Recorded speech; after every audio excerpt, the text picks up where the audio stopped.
Hello and welcome back to the channel. If you're new here, hi, you're very welcome. This is Reading the Past and I'm Dr. Cat.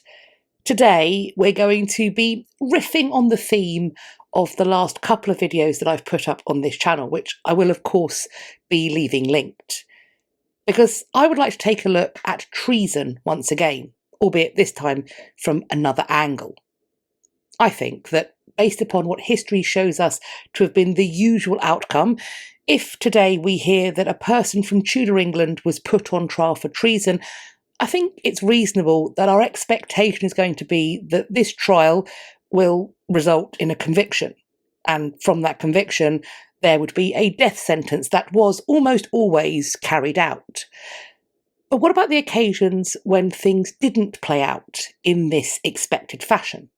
Well, let's find out by taking a look at the life and career of a man who served England's monarchs from Henry VIII to Elizabeth I, an individual who also survived an accusation of treason during the reign of one of them.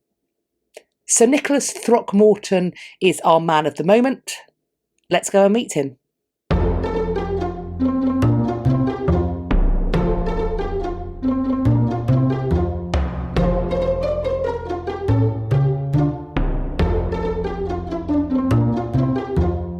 Nicholas was born in around 1515 or 1516. He was the fourth son that was born to his parents, and through his mother, he was related to the Nevilles. This was a family that, higher up the tree, had included Warwick the Kingmaker and Cecily Neville. She was the mother of King Edward IV and King Richard III. Additionally, his maternal grandmother was also the grandmother of Katherine Parr. And in time, Katherine Parr would, of course, become the sixth and final wife of King Henry VIII. Although Nicholas was clearly nobly born, as a fourth son, he would have scant hope of ending up as the heir to the family land. And naturally, this was a thing that his parents would have been aware of for him too. In light of this, it is suggested they approached Nicholas's maternal uncle, Sir William Parr, in the hope that he would be able to find out a suitable and profitable place for him. They may not be able to leave lands for him to inherit, but they could certainly find a way for him to get his foot in the door, so to speak. Sir William was steward to Henry Fitzroy, Duke of Richmond. He was the king's acknowledged, though illegitimate son by Elizabeth Blount. I have made a video for this channel on the counterfactual history, what I think might have happened if Fitzroy had lived, particularly if he had outlived his father. And I'm going to leave that video linked because I think it contains lots of evidence that depicts Fitzroy's prominence during his life, and thus it highlights just how important it was for Nicholas to get a place in his household. Indeed, I'd argue the fact that Nicholas was able to secure a place to serve as a page in Fitzroy's household was a really promising start for his courtly career. Fitzroy had been born in 1519, and so Nicholas was likely just 3 or 4 years his senior. No doubt there was every hope that these two individuals would find common ground, upon which to form a lasting, and for Nicholas, profitable friendship. If a later biographical poem, which is purported to be by Nicholas's nephew, is to be believed, things may not have been quite so simple, because this poem includes the following lines, quote, "A brother fourth, and far from hope of land. By parents' hest I served as a page to Richmond's duke, and waited, still at hand, for fear of blows, which happened in his rage. In France with him I lived most carelessly, and learned the tongue, though nothing readily." This part of the poem is making reference to the fact that Fitzroy was part of the retinue that travelled to the court of Francis I of France in 1532. This retinue was accompanying his father, the king, and Anne Boleyn on their voyage there. When Henry and Anne returned to England, their business as they saw it complete, Fitzroy and his companions were left at the French court. While there, they lived alongside the royal heirs of France, which included both the heir apparent, the Dauphin Francis, and also his brother Henry, who was the future King of France. After Fitzroy's death in 1536, a place was found for Nicholas in the service of the Parrs. Within just a few years, in 1543 to be exact, this Parr connection would be the thing that catapulted Nicholas to the very centre of the royal court. Because in that year, 1543, Henry VIII married Katherine Parr, and Nicholas was invited to join her now royal household at court. He would then follow his king on campaign in France in 1544. He would be a captain in the army that captured Boulogne. His success as a courtier and soldier would put him in a social and financial position to become a landowner in his own right in Hertfordshire. Then, in 1545, Nicholas became the Member of Parliament for Malden in Essex. This was likely achieved due to some helpful influence on the part of his kinswoman, the Queen, because Queen Katherine Parr did have significant landholdings in Essex. Her influence on his life may not only have been professional, because it has been suggested that it was in Queen Catherine's household that Nicholas's bent towards the reforming religion truly flourished. He would visit the Protestant martyr Anne Askew during her imprisonment, and he would also be present at her execution in 1546. As I say in my video on Anne Askew, which I will be leaving linked, during her imprisonment she was tortured, apparently in the hope that she would be willing to name names. The conservative faith faction at court, of which Stephen Gardiner was a principal member, were seemingly on the heretic hunt. They believed that Anne Askew could be connected to several of Queen Katherine Parr's ladies. They seemingly believed that the Queen herself was a heretic, someone who must therefore be brought down and destroyed. In fact, the Queen would come within a whisper of destruction. For the remainder of King Henry VIII's reign, I think it's clear that even for the Queen herself, circumspection in matters of faith could well be the difference between life and death. And so I think it's understandable if Nicholas would at this point behave accordingly. There would, however, not be too long to wait for a new Protestant regime to be in the ascendancy. This occurred when the boy King Edward VI ascended to the throne after his father's death at the start of 1547. Nicholas was now in an ideal position to flourish, and if, as the evidence suggests, his faith was of the reforming Protestant bent, he could do that flourishing without having to hide his true faith. It would be Nicholas who brought the king news of the English victory against the Scottish at the Battle of Pinkie, which took place in September 1547. The victorious English troop had been commanded by the king's uncle, known as Protector Somerset, but Nicholas had served under him for this campaign. And the king was apparently elated at this news and seemingly keen to reward the messenger. He granted Nicholas an annuity of £100. It is also stated that the king might have spontaneously knighted Nicholas at this time. However, an official record of this ceremony taking place has either been lost to us or perhaps was never produced. What is clear is that the young king favoured him. Nicholas became a member of Edward's privy chamber in 1549, thus making him one of his closest intimates. In that same year, Nicholas married. His wife was the daughter of another famous courtly family, the Carews. Nicholas married Anne Carew.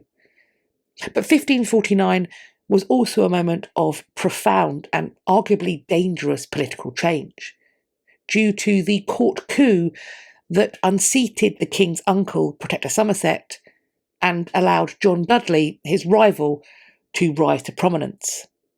Despite this shift, Nicholas retained his place of favour.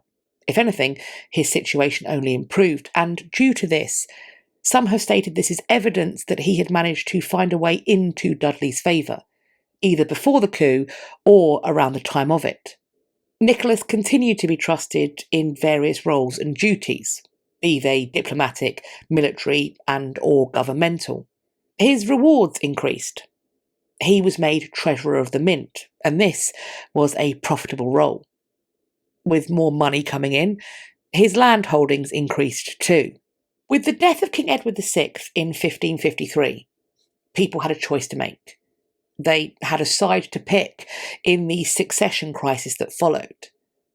What is interesting is that when we take a look at Nicholas, it remains unclear what he actually decided.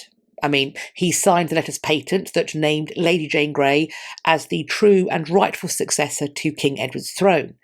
But at around the same time, it is also claimed that he was one of the people that took time to write to Mary, to inform her of her half-brother's death and to also warn her of the danger that John Dudley, now Duke of Northumberland, would pose to her if he ever managed to capture her. Wherever Nicholas placed his loyalty following the death of Edward VI, he would certainly come to show public support for Mary in the end.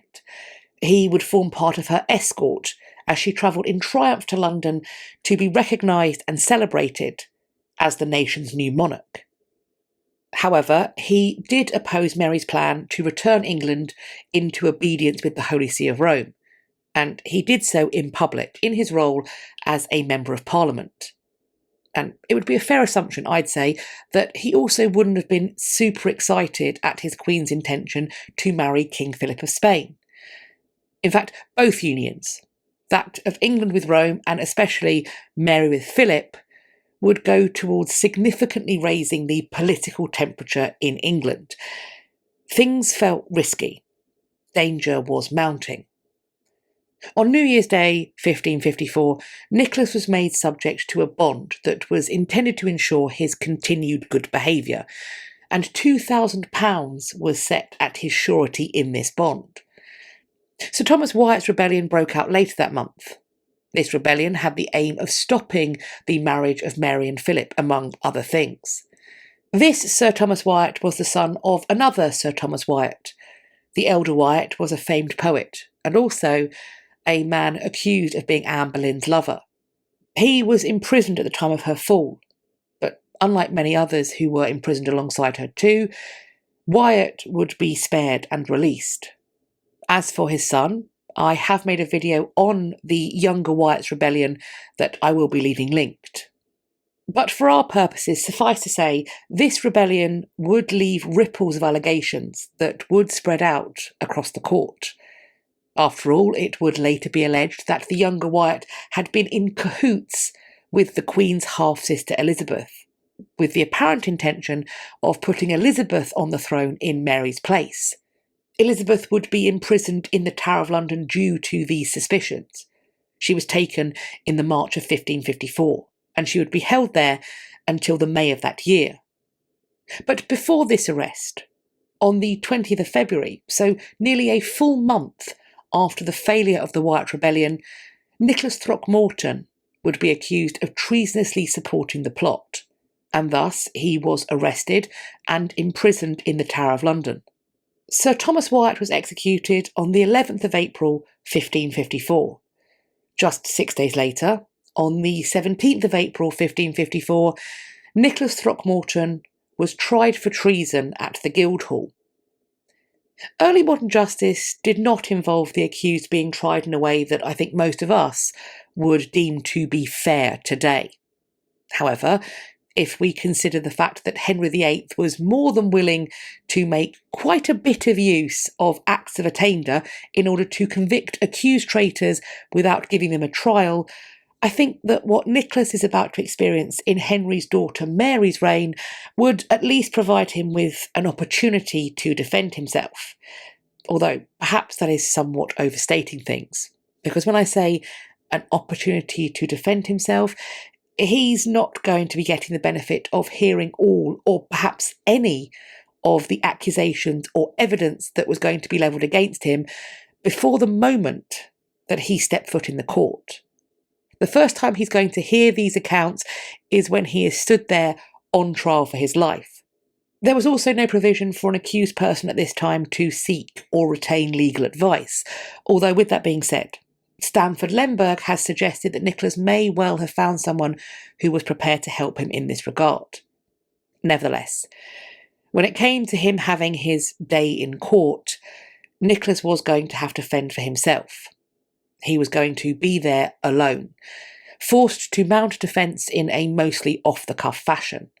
and he's going to have to do it in front of people who are expected to side with the prosecution. On this note, Lemberg writes, quote, "The judges, as always, favoured the Crown, but Throckmorton gave a bravura display of eloquence and learning to run rings round his accusers, quite possibly with the assistance, in spite of official prohibitions, of a sympathetic legal adviser. He poured ridicule on the prosecutor's attempts to find him guilty by association, and repeatedly caught them out on points of law. Addressing himself at least as often to the jury as to the judges, Throckmorton also played the patriotic card for all it was worth, making no effort to conceal his distaste for the Queen's marriage, only denying that there was anything treasonable about it. It was no treason, nor no procurement of treason, to talk against the coming hither of the Spaniards. His strategy worked, and the jury acquitted him. But Nicholas was certainly not the first nor the last person whose defence of themselves under similar conditions as this would be described as eloquent and or compelling, because many others had, and indeed would, put on a similarly recorded performance. But almost all of them would be convicted and condemned. Maybe, though, Nicholas did convince them with his potentially coached legal defence. Maybe he was simply better than all those who had gone before him and who had gone after him that had a different outcome. I'm going to pop a link in the description box to an open access version of Raphael Holinshed's Chronicles that, when you click the link, should open to the very beginning of the account of Nicholas Throckmorton's trial. In this account, we get the names of the commissioners. We read who is giving evidence, and we're also seeing the names of the jury. There's a record of what purports to be their words as spoken that is also set down in this case. Perhaps some of you will have the time and the inclination to read this account and draw your own conclusions about Nicholas's skill when it came to defending himself. If you do get the chance, please do drop your thoughts in the comment section underneath this video. I, however, do wonder if this acquittal may, in part at least, be explained by the feeling in London that was held with regard to the White Rebellion, to its aims, or simply to the concerns that this rebellion was apparently responding to. The reports of there being celebrations in London in response to this verdict are telling, I think. I mean, is it possible that the jury on this case shared in the opinion of those celebrating Londoners? Or could the jury have even been concerned about the response of those Londoners if their verdict had gone the other way? Because I think it's fair to say that a result in a court trial that spurs a mass celebration could, if there had been an alternate outcome, arguably have resulted in an alternate response, namely large-scale disorder and rioting. Is it possible that the jury was mindful of this and seeking to avoid it? Either way, the jury would be on the receiving end of the Crown's displeasure, as they were arrested in the aftermath of Nicholas Throckmorton's acquittal. In many cases, their freedom was going to come at a considerable financial cost.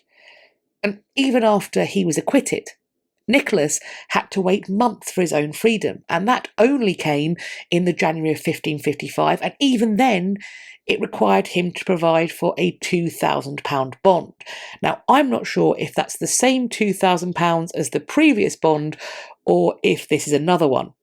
After his release, it appears that Nicholas was very keen to simply live in quiet retirement. That was until the summer of 1556. When, seemingly, and I think understandably, he was fearful of being implicated in a new plot against Mary I. This new plot was spearheaded by Sir Henry Dudley. And whether Nicholas was involved in some way or not, certainly much of the extant evidence appears that he was innocent of this plotting. He did make himself look fairly guilty by fleeing to France. However, I can understand why he'd make that choice. Nevertheless, by the following May of 1557, Nicholas had clearly convinced Mary that he was not, in fact, involved in this case, because she pardoned him. She allowed him to return to England and even gave him back the assets that had been seized from him while he was under suspicion and in self-imposed exile on the continent. There would be more change less than 2 years later, in November 1558. At this point, I can see how Nicholas might have felt able to relax a little, because the national situation, and in particular the dangers that it held for him, were arguably transformed by the death of the Roman Catholic Mary and the accession of her Protestant half-sister, Elizabeth. The new queen would put Nicholas to work as a diplomat, ultimately, and unfortunately for him, with fairly scant success. He was sent first by her to France, and while there, he struggled with, and I have no doubt caused offence during, the Roman Catholic religious services that he was expected to attend. He was suspected by the Guise faction at the French court, and as they were Roman Catholics, this is perhaps understandable. What is maybe less understandable is that he was also disliked by the Protestant Huguenots. The Huguenots had handed Le Havre to the English in exchange for promised military aid from them.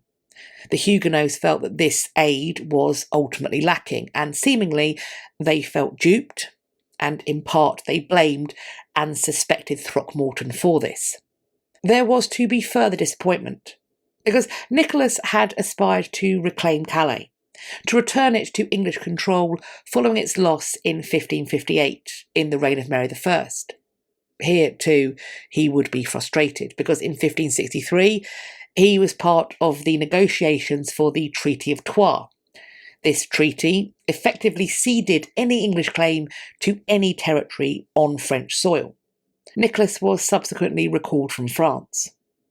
His next diplomatic posting took him to Scotland, where he was tasked with preventing Mary Queen of Scots from marrying Lord Darnley, and I think anybody who's seen a film involving Mary Queen of Scots has watched this channel, or indeed simply knows the history of Mary Queen of Scots, we are going to be aware that once again he has not achieved his aim. But for more on how the particular chaos soup of Mary's marital adventures play out, I am going to leave my video on that particular topic linked. Poor Nicholas. He was also going to be utterly unable to mediate in the aftermath of the frankly bloody and violent end of that marriage, which would ultimately lead to Mary being forced to abdicate from her throne and thus to flee into England. He then, I think naturally, obeyed Queen Elizabeth. He did as he was told. He refused to attend the coronation of Mary Queen of Scots' successor, her infant son, James VI. And thus, his position in Scotland became utterly untenable, and so he was recalled to England in September 1567. Before long, though, he would once again become the focus of suspicion at home. In 1569, he was accused of favouring a marriage between Mary Queen of Scots and Thomas Howard, the 4th Duke of Norfolk. This marriage was one of the intended outcomes of the so-called Northern Rebellion. As a result of these suspicions, Nicholas was imprisoned. He was held first at Windsor, before being placed under house arrest, where he remained until the early months of 1570. Nicholas would fall dangerously, indeed fatally ill, the following year. He died on the 12th of February 1571, when he would have been in his mid-50s. He left behind his widow Anne and their surviving children. Of these surviving children, I'm going to argue that the most famous was Elizabeth, also known as Bess. When she grew up, she became a courtier to Elizabeth I, and as I think I've mentioned in many other videos, this is a very aspirational role to take. People would have been desperate to fill this place themselves. In this position, she made a secret marriage to Sir Walter Raleigh, and when Elizabeth found out about it, she was utterly furious. So much so that she had both Bess and Walter imprisoned in the Tower of London. Although the Queen would ultimately order their release, this would certainly not be the end of this couple's legal troubles. Indeed, in the next reign, they would become substantially more serious. It was during the reign of King James I of England and VI of Scots that Sir Walter Raleigh was tried, convicted, and ultimately executed for treason. If rumours are to be believed, in the aftermath of this execution, Bess began to carry Walter's decapitated head around in her purse. And if you would like to know more about that particular story, you can check out yet another video that I will be leaving linked. So what do you think of Sir Nicholas Throckmorton? Why do you think that he was acquitted in his trial for treason? Was he an incredibly lucky, perhaps repeat plotter, or an extremely unlucky, mostly innocent courtier? Someone who simply had unfortunate taste in friends and was often just in the wrong place at the wrong time. As always, I'm looking forward to reading your conversations in the comment section underneath this video, but I would also love it if you could pop an emoji, or as we are calling them now, a social glyph in the comments too, because simply put, the more engagement that a video gets on YouTube, the more the algorithm recognises it as something that people like, and thus something that's worth the algorithm sharing out to a wider community, and that will help us to grow this community. As we've been talking about the law, treason and courts, etc., let's pick for our social glyph something legally or courty, which I'm assuming that there are in the emoji selection. See what you can find. I'm looking forward to seeing them. You can also find me elsewhere on social media. I will leave links to all the other places you can find me on the internet in my description box. Please do follow me over on some or all of those, so that we can continue this conversation and start some others. I do hope that you enjoyed this video and found it useful, and if you did, please share it with some friends. In fact, if you like my channel generally, why not tell some pals about it, because then you can chat about history in real life as well as in the live chat here and the comment section. Please also let me know that you like this particular video by hitting the thumbs up, and do subscribe to the channel. If you think that you're subscribed, please have a little check. I've had people in the comments saying they checked and they'd been unsubscribed. Make sure that YouTube hasn't mysteriously unsubscribed you this time. And while you're there, checking, subscribing, perhaps resubscribing, please do hit the bell icon that sits beside the subscribe button, and then select all in the drop-down menu that will appear, so that way, allegedly, they claim YouTube will tell you when I've next uploaded or when I'm next planning to go live. I hope that you're going to have a great day, whatever you're doing, and I look forward to speaking to you all in my next video. Take care of yourselves. Bye-bye for now.